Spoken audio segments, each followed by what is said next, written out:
and welcome. My name is Nicole. I am an astrologer, yoga instructor, and educator, and today I'm going to talk to you about Yoga Nidra.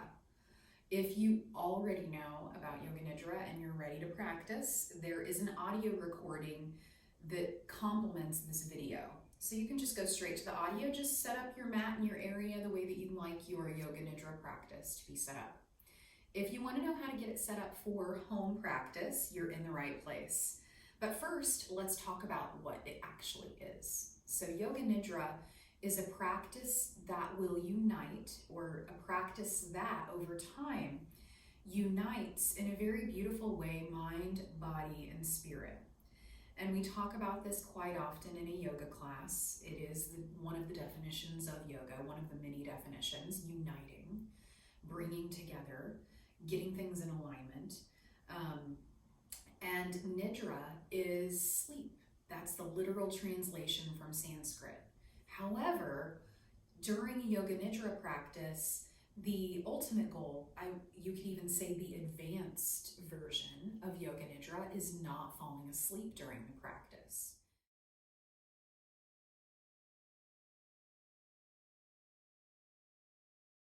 So one of the greatest benefits of a Yoga Nidra practice that is done over time is seeing a difference in mental health, depression, and anxiety. The Yoga Nidra is not a replacement for a mental health professional, so still go see your therapist or still telehealth your therapist. And immediately, like if you just do one Yoga Nidra practice, you're going to notice a difference in your in how calm you are and the level of anxiety that you have. Like exercising, you know, how you might feel good after going on a run, or how you feel really great after a yoga class, or that hike just made you feel back at home in your body. This is a practice that brings you to a place of relaxation that many of us don't have the means to access in our regular waking life, or even in our sleeping life. So Yoga Nidra is that practice of deep relaxation, and it is practiced 100% in Shavasana. Now, before you have a dance party and celebrate that you're going to be practicing this only in Shavasana, there are some things that you need to know to get ready so that your body is comfortable lying in Shavasana anywhere from 30 to 60 minutes.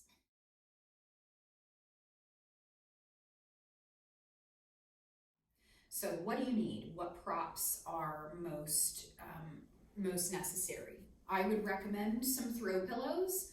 Throw pillows or regular pillows. You're going to want one for your head, because after lying there for 10 minutes, I don't know if you've been in a long Shavasana and start to just feel the ache of your bones on the earth. Any point where your body would be connected to the ground is a good place to put a cushion. So I would even put an entire blanket all along my mat. An alternative to blankets, if you don't have that many blankets at home, I live in Arizona, so I'm mostly talking to you Arizona people. You can use beach towels or regular towels.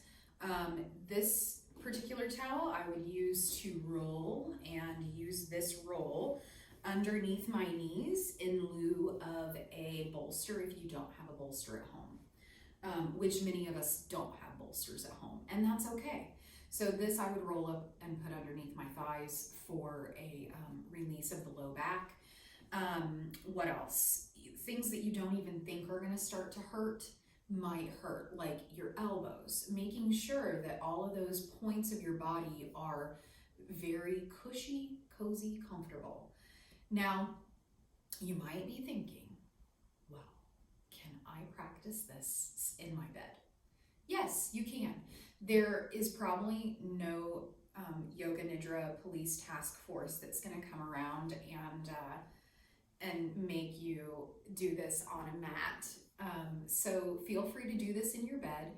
The only thing I would say is, if you're a beginner, yeah, sure. If you're intermediate and you've been practicing this for a while, stay on your mat, because as you practice over time, you're trying to work on that ability, that practice of staying awake whenever you are so incredibly relaxed. So then that brings me to my next topic within this video. I have notes because I can't remember and I don't have a teleprompter. How to prepare for systematic relaxation is the next thing on my list.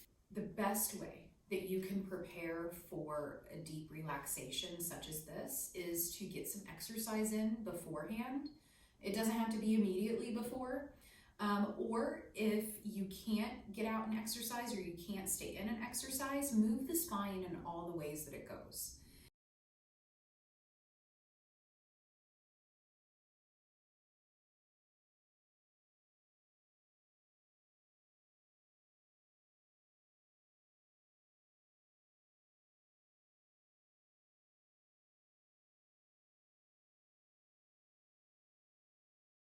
So during this practice, what happens is it is a systematic guided relaxation. And it's done in a certain protocol, and this protocol is designed to initiate different types of waves in the brain. And the waves that we are trying to facilitate are delta waves and theta waves. And these are two different types of waves that occur in the mind during very deep rest and relaxation. So we're trying to recreate these waves in the brain, thus providing more rest and relaxation to your entire body, inside and out. And when I talk about systematic relaxation, there are different levels to Yoga Nidra. So I'm going to give you a quick overview, and then we'll wrap up this video. So number one, the very first thing is setting a sankalpa. So a sankalpa is translated from Sanskrit as intention. In my classes, I call it a purposeful intention. And the reason why I call it a purposeful intention is we're putting this phrase in present tense, and it's something that probably hasn't happened yet, but that I want to create in my life. So for me, my evergreen sankalpa is I am peaceful, which probably only happens in 5% of my waking life. And that's okay, because it's something that I want to manifest. It's something that I want to cultivate in my life. And the key here is that it's in present tense. So picking a sankalpa is, at the very beginning of practice, the instructor will say, I will say to you, all right, now it's time to pick your sankalpa. Let the sankalpa come to you. This might seem a little bit fast in the actual Yoga Nidra practice, and that's okay. That's why I'm telling you now. So if you really are into that thing, into setting intentions and doing rituals, my suggestion to you is to sit with your journal and think, what do I want to cultivate? Especially during this time of mass cocooning that we have going on. What can you cultivate for yourself right now? And it might be something that you think is completely far out of reach. Like for me, that peaceful thing, like, will that ever happen? I don't know. But that's my evergreen sankalpa. And by evergreen, I mean that it's the one that I can return to, that I know that I can always use. I can always use more peace in my life. So picking your sankalpa is something that resonates with your heart. And then number two, after we pick our sankalpa, then I guide you through rotation of consciousness. And this is where I name different parts of the body, and your job is to see it in your mind. Some practitioners see it painted like a highlight color or glistening and magic sparkles. You can do whatever, you can get fancy with it, but sometimes I do move fast. So I might say, during this part of the practice, right hand thumb. All you have to do is imagine your right hand thumb. You don't have to move it, you just imagine it in your mind, right hand thumb. Okay, got it. Index finger, got it. And then we just move throughout, and I name different parts of the body. And that's really all you have to do. This part is extremely relaxing. And you might notice yourself slipping back and forth from consciousness to sleep, from awareness to, you maybe kind of lost it. And that's okay, that's the natural progression of the practice. After we do rotation of consciousness, we'll move into counting with the breath. And that's exactly what it is. Sometimes this is a little bit different. I might have you visualize something, but we count backwards with our inhales and exhales. This is the part where a lot of people fall asleep, and that's okay, because I'm going to come back into the audio and remind you not to fall asleep. And then after this breathing exercise, I'll come back in and I'll remind you that we're moving on. So that whole process of breathing and counting with the breath, this further relaxes you. This further kind of plummets you and grounds you into that very peaceful, relaxing place. The fourth thing that we do after counting with the breath, this is a sensation practice, and sometimes this is coupled with visualization. For instance, the instructor will say something like, imagine hot, imagine being really, really hot. And then a minute later, imagine being cold, imagine being really, really cold.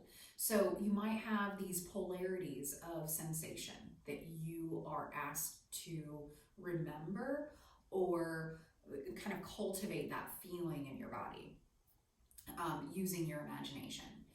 And then after sensation, we move into visualization. And the visualization can be anywhere from rapid fire random words and places and things to a spirit quest journey where we climb a mountain. And this, from sensation on, is what I like to call the meat and potatoes. So before that, set the sankalpa, rotation of consciousness, breathing, and counting. These are all set up for almost like the main course, and I would consider the visualization and sensation and all of that the main course of the Yoga Nidra. And that's where really cool, you just start to kind of dream, and you're in this liminal space of consciousness and sleep, this in-between awareness, what we call the hypnagogic state. And after the visualization, we come back and repeat the sankalpa 3 times. And then you slowly emerge from your shavasana. And then I like to end the practice with some journaling. You don't have to journal. You can just be like, all right, that was a great practice, and walk away.